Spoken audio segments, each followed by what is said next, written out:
अस्सलाम वालेकुम everyone and welcome back to the channel from Beijing and China. 2 साल पहले मैं यहाँ पे आया था। हमारा एक बड़ा यादगार मोटरसाइकिल टूर रहा मंगोलिया से लेके लाओस तक, जिसमें हमने बहुत सारी जगह चाइना में विज़िट की। कुछ ऐसी जगह जिनको मैं विज़िट नहीं कर पाया क्योंकि हमारे पास एक रूट था जिसको फॉलो करना था। और अभी यूएस के टूर में एक छोटी सी ब्रेक है। यहाँ पे एक मैं प्रोजेक्ट करने के लिए आया हूँ ओमोडा एंड जैको का। वो प्रोजेक्ट तो सिर्फ 2 दिन का है, तो मैंने सोचा कि क्यों ना 4-5 दिन एक्स्ट्रा गुजारे जाएं। वो जगह जिनको मैं पहले विज़िट नहीं कर पाया उनको भी विज़िट करूं और उसके बाद वापस यूएस की तरफ जाऊं और वहां से अपना टूर जो है वो आगे कंटिन्यू करूं। तो अभी क्योंकि बीजिंग में हूँ, बीजिंग की कुछ जगह मैंने आपको लास्ट वीडियोस जो मैंने यहाँ पे बनाई थी उनमें दिखाई थी। कुछ ऐसी जगह जो मैं विज़िट नहीं कर पाया था वो इंशाल्लाह कोशिश करता हूँ कि आज विज़िट करूँ और आप लोगों को दिखाऊँ। और कुछ ऐसी इन्फॉर्मेशन चाइना के बारे में, इस शहर के बारे में जो आई थिंक इम्पॉर्टेंट है, आप लोगों के साथ शेयर करनी चाहिए। लास्ट टाइम मेरे साथ पाकिस्तानी स्टूडेंट अयूब थे और अभी भी सुबह सुबह ये पहुँचे हैं ताकि हम थोड़ा सा आपको बीजिंग जो है वो कैप्चर करके दिखाएं। क्यों जी? बिल्कुल ऐसे ही है।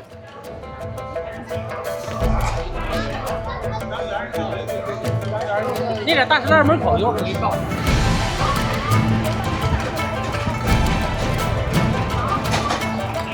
招财平安，珍珠沙行好运。招财平安，珍珠沙行好运。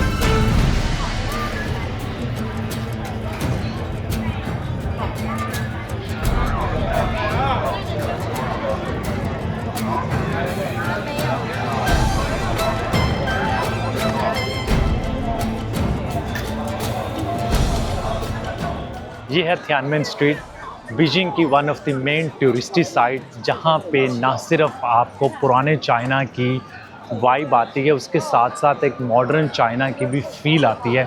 बिल्डिंग्स तो आपको मिलेंगी कि सारी उसी तरह कल्चरली, हिस्टोरिकली उनको रिस्टोर करके पुराने चाइना को दिखाया गया है, ओल्ड यहाँ की हिस्ट्री को बताया गया है।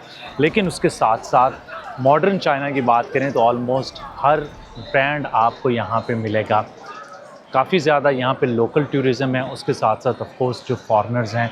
बहुत बड़ी स्ट्रीट है, मतलब साइडों पे कुछ छोटी स्ट्रीट्स हैं, कुछ जो है वो साथ बड़ी स्ट्रीट हैं। बहुत इसको खूबसूरत बनाया गया है, स्पेशली दिन के टाइम यहाँ पे बड़ी रौनक है। और शाम को भी यहाँ पे 10 साढ़े 10 बजे तक गहमा गहमी होती है, जब हर तरफ यहाँ पे लाइट्स ऑन होती हैं। एक चाइना आपको सुबह देखने को मिलेगा और वही स्ट्रीट या वही एरिया जब आप शाम को विज़िट करेंगे तो आपको बहुत डिफरेंट लगेगा।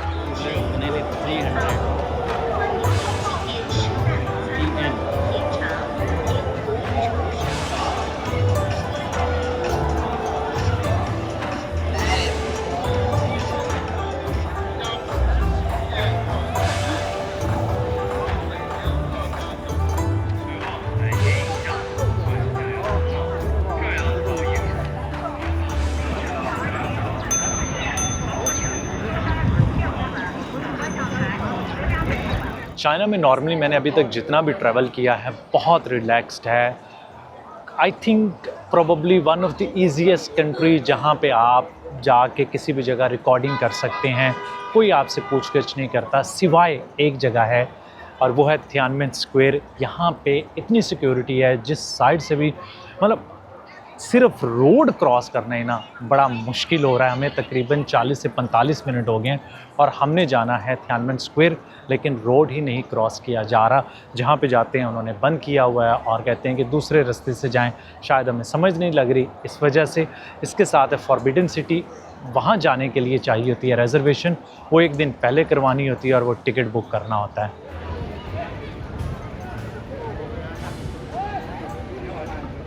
तियाननमेन स्क्वायर चाइना का सबसे इम्पॉर्टेंट स्क्वायर है, जिसे 1420 में मिंग डायनेस्टी के टाइम पे इंपीरियल सिटी के एंट्रेंस पे बनाया था ताकि यहाँ पे इंपीरियल अनाउंसमेंट्स और स्टेट रिचुअल्स हो सकें। 1949 में चेयरमैन माओ ज़ेडुंग ने इसी स्क्वायर में पीपल्स रिपब्लिक ऑफ चाइना की बुनियादें रखी थीं। और इस स्क्वायर के साथ है दुनिया का सबसे बड़ा इंपीरियल कॉम्प्लेक्स, जिसे कहते हैं फॉरबिडन सिटी। 1406 से 1420 के बीच में बनाया था और इसे फॉरबिडन सिटी इसलिए कहते हैं क्योंकि यहाँ पे आम बंदे की एंट्रेंस मना थी।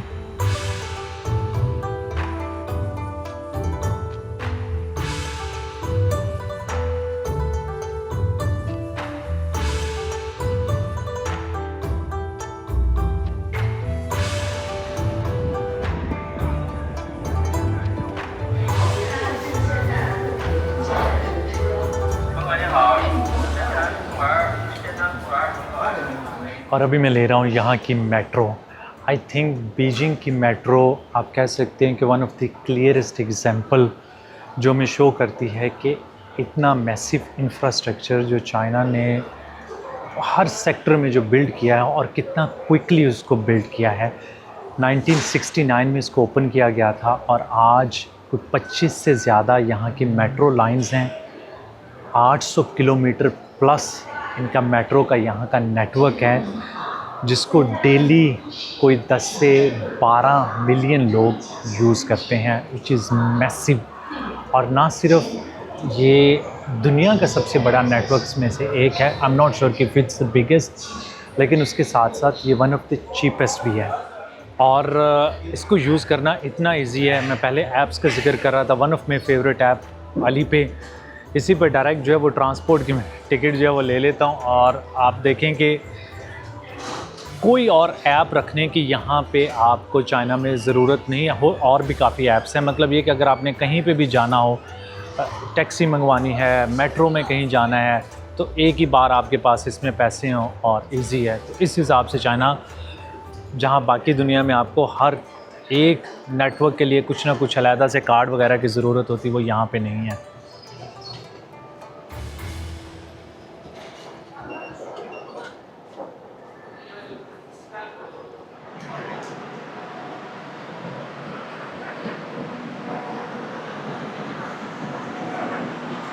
यहाँ की मेट्रो की एक और बड़ी इंटरेस्टिंग चीज़ है, कुछ जो नई ट्रेन्स हैं उनके अंदर इन्होंने डिफरेंट बोगीज़ के अंदर टेम्परेचर सेट किया हुआ है। लेट्स से कि किसी के अंदर 20 डिग्री होगा, किसी के अंदर 25 रखा होगा, ताकि लोग अपनी प्रेफरेंस के मुताबिक उसमें बैठ सकें, जो कि मेरा नहीं ख्याल कि दुनिया में किसी और जगह पे है। नॉर्मली ऑलमोस्ट सारी की सारी मेट्रो के अंदर एक ही तरह का टेम्परेचर सेट है, और वो भी यहाँ पे सबके अंदर नहीं है, ये जो सिर्फ नई वाली हैं उनके अंदर है। 注射的乘客，请准备下车。Return to 玉泉路。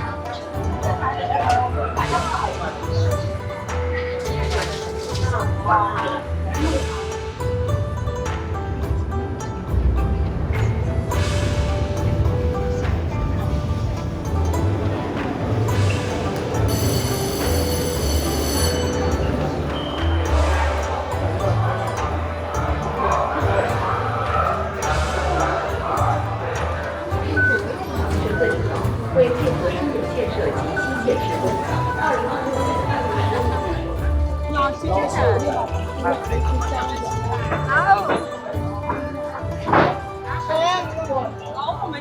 पर्सनली मुझे यहाँ का मेट्रो का सिस्टम बहुत अच्छा लगा है, और अभी तक मैंने जितनी भी राइड्स रही हैं बहुत कन्वीनियंट थी।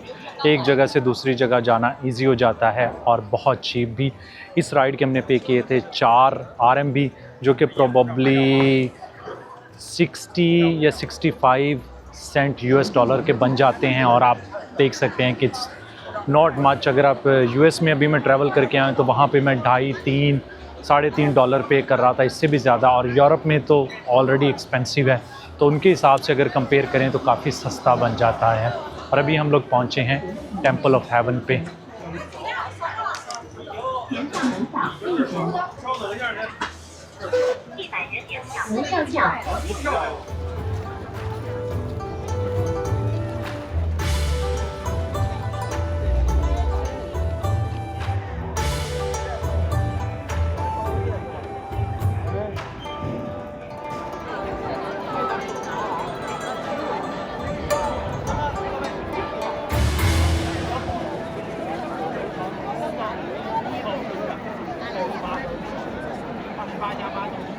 चाइना और स्पेशली बीजिंग में बहुत हिस्टोरिकल जगह हैं। One of my favourite great wall of China, और जिसके बगैर आई थिंक आपका चाइना का टूर कंप्लीट नहीं होता। उसको मैंने लास्ट टाइम विज़िट किया था। उसके अलावा फॉरबिडन सिटी, और फिर तीसरी जगह है temple of haven. Forbidden city palaces थे। ग्रेट वॉल ऑफ चाइना बनाई गई थी अपने आप को एक्सटर्नल फोर्सेस से प्रोटेक्ट करने के लिए। और हेवन्स टेम्पल, जो आप पीछे ये सर्कुलर सा टेम्पल देख रहे हैं, ये बनाया गया था कि यहाँ पे एम्परर आके दुआ मांगते थे जब भी काश्तकारी का सीज़न आता था, कोई नेचुरल डिज़ास्टर आते थे, उसके अलावा किसी और कॉज़ के लिए कोई दुआ मांगनी होती थी तो वो यहाँ पे आके मांगते थे। ये मिंग डायनेस्टी के टाइम पे बनाया गया था 1429 समथिंग में। बहुत ही खूबसूरत बिल्डिंग है। अभी तक आपने जितनी चाइना में बिल्डिंग्स देखी होंगी, स्पेशली जो पैलेसेस हैं या हिस्टोरिकल साइट्स हैं या गेट्स हैं, वो बहुत मिलते जुलते हैं एक दूसरे से, लेकिन ये वाहिद बिल्डिंग है जो उन सबसे ज़रा डिफरेंट है।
चाइना में अक्सर आपको नज़र आएगा लोग स्क्वाट करते हुए बैठे हैं जगह जगह पे, कोई मोबाइल से खेल रहा है, एक दूसरे के साथ गपशप लगा रहे हैं, सिगरेट पी रहे हैं, ऐसे ही बैठे होंगे। ये बहुत रेयर किसी और कंट्री में मुझे नज़र नहीं आया, लेकिन यहाँ पे ये बहुत आम है।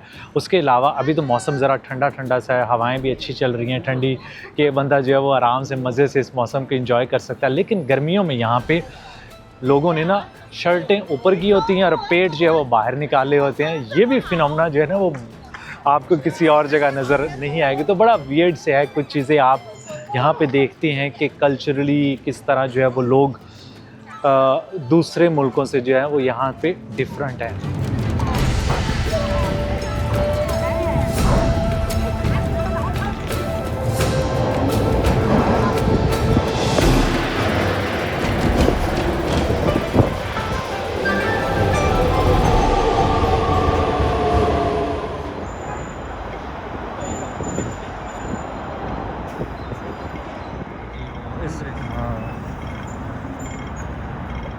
चाइना में जब भी आप ट्रैवल करेंगे तो एक चीज़ आप कंटिन्यूसली नोटिस करेंगे, वो चाहे आप जिस मर्ज़ी शहर में चले जाएं, कि बहुत क्वाइट, बड़ा सुकून है। इवन कि अभी मैं हाईवे के साथ खड़ा हूं और हार्डली यहाँ पे शोर आ रहा है। और उसकी रीज़न ये है कि चाइना में अब जितनी भी नई गाड़ियाँ रजिस्टर्ड हो रही हैं उनमें से 50% या तो इलेक्ट्रिक हैं या ईवीज़ हैं, जिसकी वजह से शोर नहीं है। कभी कभी हॉर्न की आवाज़ आपको ज़रूर नज़र आ जाएगी। और गाड़ी की लाइफ यहाँ पे 13 साल है, मतलब आज अगर आप रजिस्टर्ड करवाते हैं नई गाड़ी तो 13 साल के बाद वो गाड़ी डेड हो जाएगी, रोड पे नहीं आएगी। जगह जगह पे आपको इलेक्ट्रिक स्कूटर्स नज़र आएंगे, इतने आपको ये नज़र आएंगे। शहरों के अंदर पार्किंग एक्सपेंसिव है, और फिर बीजिंग जैसे शहर में तो जोन्स बने हुए हैं। उन जोन में अगर आपने अपनी गाड़ी लेके आनी है तो उसकी आपने रजिस्ट्रेशन के भी एक्स्ट्रा पैसे पे करने होते हैं। इसलिए लोग प्रेफर करते हैं कि स्कूटर्स पे या साइकिल्स पे रेंट पे ले लिए या अपना उठाया और ऑफिस चले गया है। और ट्रैफिक भी ज़्यादा है, उससे भी बचा जाता है। फिर पब्लिक ट्रांसपोर्टेशन यहाँ पे बहुत अच्छी है।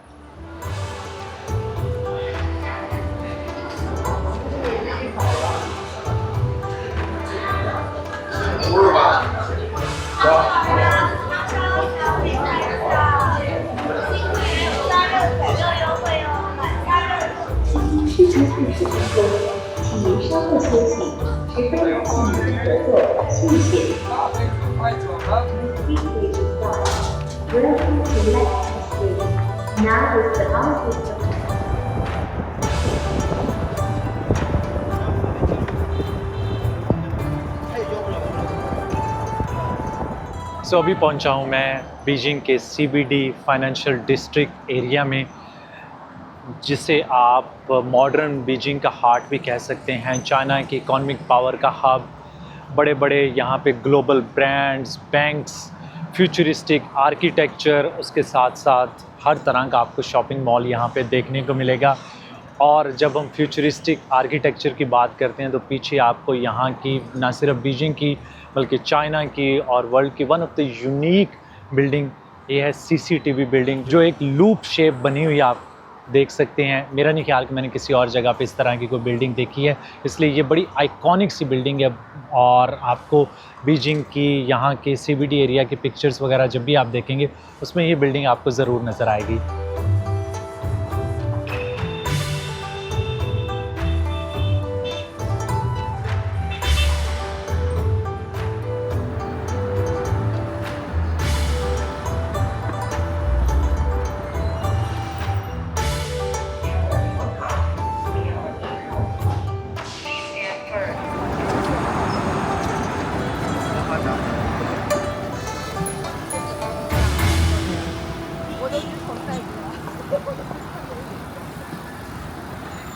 आज जब हम चाइना को देखते हैं तो ऑलमोस्ट हर फील्ड में चाइना बहुत डेवलप्ड है। वो चाहे आईटी सेक्टर है, ऑटो सेक्टर है, या इवन के फूड इंडस्ट्री की बात कर लें, तो ये रातों रात डेवलपमेंट नहीं हुई। इसके पीछे बड़ी कुर्बानियाँ और मेहनत के बाद ये सब अचीव किया है चाइना ने। स्पेशली जो पिछली 2 जनरेशन्स थी उन्होंने बड़ी कुर्बानियाँ दी और आज की जनरेशन को वो फ्रूट्स मिल रहे हैं उनकी बदौलत। शुरू में गवर्नमेंट को यहाँ पे इन्वेस्टमेंट चाहिए तो उन्होंने कंपनीज़ को कन्विंस किया कि आप यहाँ पे आएँ, आपको चीप लेबर मिलेगी। लोकल्स को जॉब्स की ज़रूरत थी, कंपनीज़ आईं और उसके साथ साथ फिर जब लोकल्स ने वो एक्सपर्टीज़ गेन की तो गवर्नमेंट को लगा कि क्यों ना अब हम अपनी लोकल इंडस्ट्री जो है उसको फ़रोग़ दें। लोकल भी वो प्रोडक्ट्स बनाना शुरू हो गए और आज पूरी दुनिया में एक्सपोर्ट भी कर रहे हैं। अभी मैं पी रहा हूँ एक लकिन कॉफ़ी जो यहाँ का चाइना का ब्रांड है और ये दुनिया की सबसे बड़ी कॉफ़ी की चेन है। यहाँ पे इनिशियली स्टारबक्स आया था, लोगों को उन्होंने कॉफ़ी का टेस्ट डेवलप किया, उसके बाद उन्हें लगा कि इसमें स्कोप है, तो ये अब इतनी बड़ी और मैसिव चेन है कि आपको ना सिर्फ चाइना में बल्कि साउथ ईस्ट एशिया की बाकी कंट्रीज़ में भी नज़र आएगी। और सिमिलरली जब मैं यहाँ पे ट्रैवल कर रहा हूँ तो हमें तो ये लगता है कि यार बहुत सारी इंटरनेट की ऐप्स यहाँ पे नहीं चलेंगी, लेकिन लोकल्स को ये फ़ील नहीं होता क्योंकि हर वो ऐप जो बाहर चल रही है उसके मुतबादिल यहाँ पे मिल रहा है। और वो ये नहीं है कि उससे इन्फीरियर है, ऑलमोस्ट सेम क्वालिटी या उससे भी अच्छी क्वालिटी का आपको मिलेगा, क्योंकि वो ऐप सिर्फ यहाँ के लोगों के लिए या वो इंटरनेट वेबसाइट यहाँ के लोगों के लिए डेवलप की गई है। तो इसलिए लोकल्स को फ़ील भी नहीं होता कि उन्हें कोई बाहर की सर्विसेज जो हैं वो यूज़ करने की ज़रूरत है।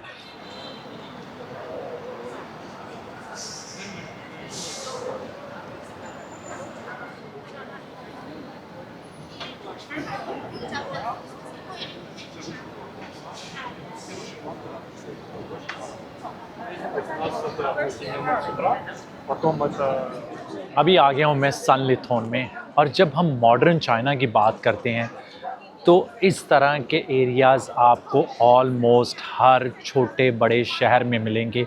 एक डेवलप कंट्री की निशानी ये होती है कि वो 1 या 2 सिटीज़ को सिर्फ डेवलप नहीं करता बल्कि उसके साथ साथ अपने छोटे शहरों को भी डेवलप करता है। और इस तरह के एरियाज़ आपको बहुत सारी जगहों पे मिलेंगे। ऑफ़ कोर्स इंफ्रास्ट्रक्चर यहाँ का नया है, लेकिन आपको ऐसे एरियाज़ अब यूरोप या यूएस में भी नहीं मिलेंगे। इतने खूबसूरत बने हुए हैं, बहुत सेफ़, सिक्योर, आपको किसी चीज़ का कोई इशू नहीं होता, आराम से घूमे फिरे। हर तरह की आपको यहाँ पे ब्रांड्स भी मिलते हैं। और ऑफ़ कोर्स चाइनीज़ मार्केट इस तरह की है कि यहाँ पे लोगों के पास पैसा भी, और वो लोग पैसा खर्च भी करते हैं। इनकी पॉपुलेशन भी काफ़ी हाई है, तो स्पेंडिंग पावर यहाँ के लोगों की काफ़ी हाई है। इसीलिए आपको इस तरह के एरियाज़ जगह जगह पे नज़र आएंगे और भरे होते हैं। जहाँ पे आप जाएं लोग बाहर लाइनें लगा के खड़े होते हैं। मुझे पर्सनली बहुत खूबसूरत लगा। इससे पहले मैंने शेंगडू में भी इस तरह के एरियाज़ विज़िट किए हैं, कुनमिंग में विज़िट किए हैं। ऑलमोस्ट जो भी शहर मैं पहले विज़िट कर चुका हूँ, सिमिलर एक से बढ़ के एक आपको इस तरह का मॉडर्न एरिया देखने को मिलेगा।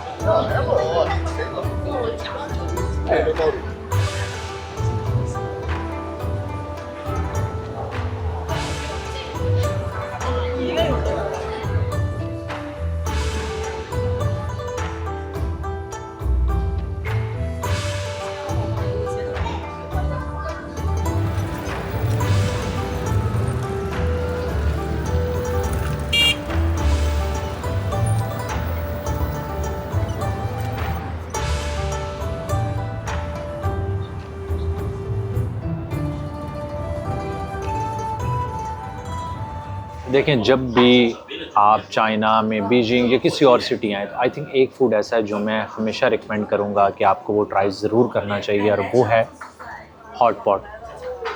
अक्सर लोग कहते हैं कि चाइना में खाने का इशू होता है, लेकिन मेरे ख्याल में China is one of those countries के जहाँ पे हलाल खाना मिलना मुश्किल नहीं है। मैंने बाय रोड ट्रैवल किया था मंगोलिया से लाओस तक, और 30 दिन में कोई भी एक दिन ऐसा नहीं था जब मुझे मुश्किल हुई किसी भी छोटे शहर में, बड़े सिटी में। और अक्सर तो ऐसे शहर थे कि जिनका मैंने नाम भी नहीं सुना हुआ था, और वहाँ पे भी आपको इजीली हलाल फूड मिल जाता था। तो बीजिंग में तो ऑफ कोर्स आपको हर तरह की कुज़ीन मिल जाती है, लेकिन हमने कहा कि अब यहाँ पे आए हैं तो हॉट पॉट ट्राई करते हैं। और हॉट पॉट के साथ साथ हम आपका इंट्रोडक्शन करवाते हैं जी एजाज़ भाई से। लास्ट टाइम जब मैं बीजिंग आया था तो तब भी एजाज़ भाई से मुलाकात हुई थी, और इन्होंने हमें तब पिकिंग डक लाई थी, और हमने खाया था आई थिंक शिनचियांग का ही कुछ खाना। लेकिन आज देखते हैं कि हमारा खाना किस तरह है। तो एजाज़ भाई आप शुरू करें, किसको कहाँ से मिक्स करना है किसमें। ये टोमेटो वाली सॉस है, मैं स्पाइसी अवॉइड करता हूँ क्योंकि चाइना का स्पाइसी बहुत स्पाइसी होता है।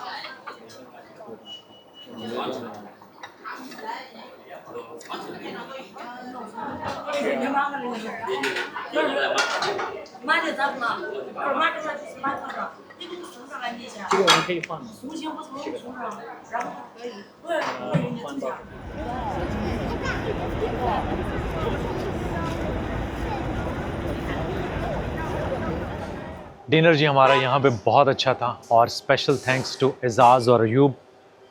उनकी हेल्प से काफ़ी इजी हो गया बीजिंग को एक्सप्लोर करना, और उम्मीद करता हूँ कि आप लोगों को वीडियो पसंद आई होगी। कल मैं इंशाल्लाह बीजिंग से निकलूँगा और आगे जाऊँगा वुहू के लिए। वो देखते हैं कि किस तरह का हमारा दिन रहता है। आज के लिए इतना ही, दुआ में याद रखिएगा। लाइक, सब्सक्राइब और शेयर का बटन दबाना ना भूलिएगा। अल्लाह हाफ़िज़।